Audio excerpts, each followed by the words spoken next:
ನಮಸ್ತೆ. ಶ್ರೀ ಪರಂಜ್ಯೋತಿ ಕಲ್ಕಿಯ ಪವಾಡ.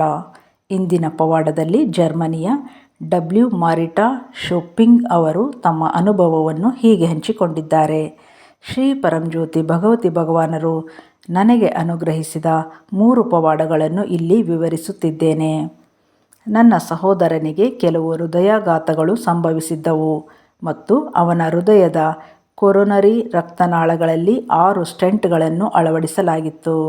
2024ರ ಡಿಸೆಂಬರ್ ಮಧ್ಯದಲ್ಲಿ ಸೈನಿಕ ಆಸ್ಪತ್ರೆಯಲ್ಲಿ ನಡೆದ ವೈದ್ಯಕೀಯ ಪರೀಕ್ಷೆಯಲ್ಲಿ ಸ್ಟೆಂಟ್ನ ಒಳಗಿರುವ ಕೊರೊನರಿ ರಕ್ತನಾಳಗಳು ಮತ್ತೊಮ್ಮೆ ಮುಚ್ಚಿ ಹೋಗುತ್ತಿದ್ದವು ಎಂದು ಕಂಡುಬಂದಿತು.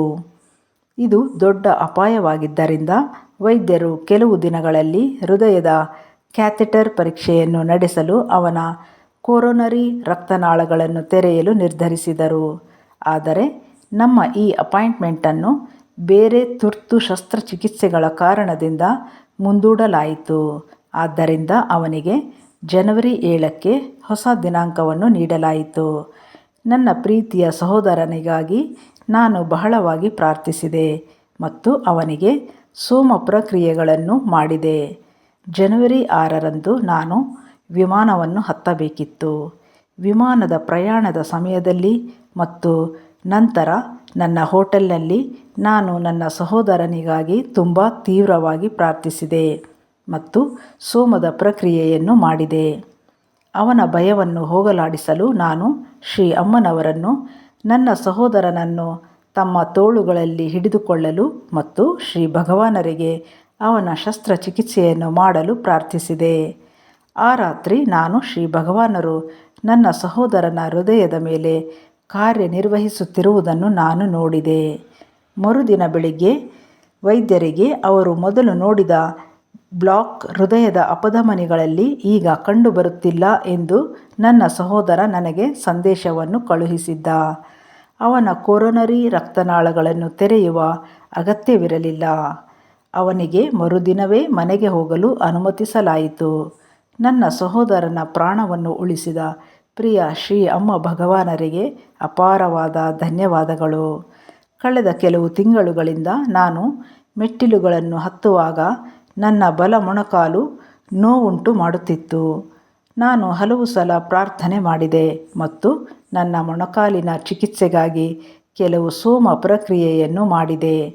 ಆದರೆ ಏನೂ ಆಗಲಿಲ್ಲ. ನನ್ನ ರಜೆಗಾಗಿ ಕಾಯ್ದಿರಿಸಿಕೊಂಡಿದ್ದ ಹೋಟೆಲ್ನಲ್ಲಿ ಹೆಚ್ಚು ಮೆಟ್ಟಿಲುಗಳಿದ್ದವು ಎಂಬುದನ್ನು ನಾನು ತಿಳಿದುಕೊಂಡಿದ್ದೆ. ನಾನು ರಜಾದಿನಗಳಿಗೆ ಹೊರಡಲು ನನ್ನ ಸೂಟ್ಕೇಸ್ ಅನ್ನು ಹೊತ್ತುಕೊಂಡು ನನ್ನ ವಿಮಾನವನ್ನು ಹತ್ತಿದಾಗ ನನ್ನ ಮೊಣಕಾಲು ಇನ್ನೂ ನೋಯುತ್ತಿತ್ತು. ಆದರೆ ನಾನು ಹೋಟೆಲ್ ತಲುಪಿದ ಕ್ಷಣದಲ್ಲಿ ನನ್ನ ಮೊಣಕಾಲು ನೋವು ಸಂಪೂರ್ಣವಾಗಿ ಗುಣವಾಗಿತ್ತು. ನಾನು ಎಲ್ಲ ಮೆಟ್ಟಿಲುಗಳನ್ನು ಏರಲು ಶಕ್ತಳಾಗಿದ್ದೆ ಮತ್ತು ಯಾವುದೇ ನೋವು ಇರಲಿಲ್ಲ. ನನ್ನ ಪ್ರೀತಿಯ ಶ್ರೀ ಪರಂಜ್ಯೋತಿ ಭಗವತಿ ಭಗವಾನರು ನನ್ನ ಮೊಣಕಾಲನ್ನು ಸಂಪೂರ್ಣವಾಗಿ ಗುಣಪಡಿಸಿದ್ದಕ್ಕಾಗಿ ನಾನು ಅಪಾರ ಕೃತಜ್ಞಳಾಗಿದ್ದೇನೆ. ಈಗ 3ನೇ ಪವಾಡ. ನವೆಂಬರ್ ಅಂತ್ಯದಲ್ಲಿ ಶ್ರೀ ಭಗವಾನರು ತಮ್ಮ ಗತವನ್ನು ಗುಣಪಡಿಸುತ್ತೇನೆ ಎಂದು ಹೇಳಿದ್ದರು. ಮೊದಲಿಗೆ ಅದನ್ನು ಕೇಳಿ ನನಗೆ ಖುಷಿಯಾಯಿತು. ಆದರೆ 2 ಗಂಟೆಗಳ ನಂತರ ನನ್ನೊಳಗೆ ಭಯಾನಕವಾದ ಒಂಟಿತನ ಮೂಡಿತು. ಇದು ಸುಮಾರು 4 ವಾರಗಳ ಕಾಲ ನನ್ನೊಂದಿಗೆ ಉಳಿದುಕೊಂಡಿತು ಮತ್ತು ಅದು ಎಷ್ಟು ತೀವ್ರವಾಗಿತ್ತೆಂದರೆ ನಾನು ಉಸಿರಾಡಲು ಸಹ ಸಾಧ್ಯವಾಗದಷ್ಟು ಬಲವಾಗಿತ್ತು. ನಾನು ಬಹಳ ಒಂಟಿತನ ಮತ್ತು ದುಃಖವನ್ನು ಅನುಭವಿಸಿದೆ. ಕೆಲವೊಮ್ಮೆ ನಾನು ಅವಳ ಬಗ್ಗೆ ಯೋಚಿಸದೆ ನನ್ನ ತಾಯಿಯ ಹೆಸರನ್ನು ಕರೆಯುತ್ತಿದ್ದೆ. ಯಾವುದೇ ಪೂರ್ವಾಲೋಚನೆಯಿಲ್ಲದೆ ಅದು ಸಂಭವಿಸುತ್ತಿತ್ತು. ಕ್ರಿಸ್ಮಸ್ ನಂತರ ಒಂಟಿತನ ಕಣ್ಮರೆಯಾಯಿತು. ಸಂತೋಷ, ಆನಂದ ಮತ್ತು ಆಂತರಿಕ ಶಾಂತಿ ನನ್ನಲ್ಲಿ ಮರಳಿ ಬಂದಿತು.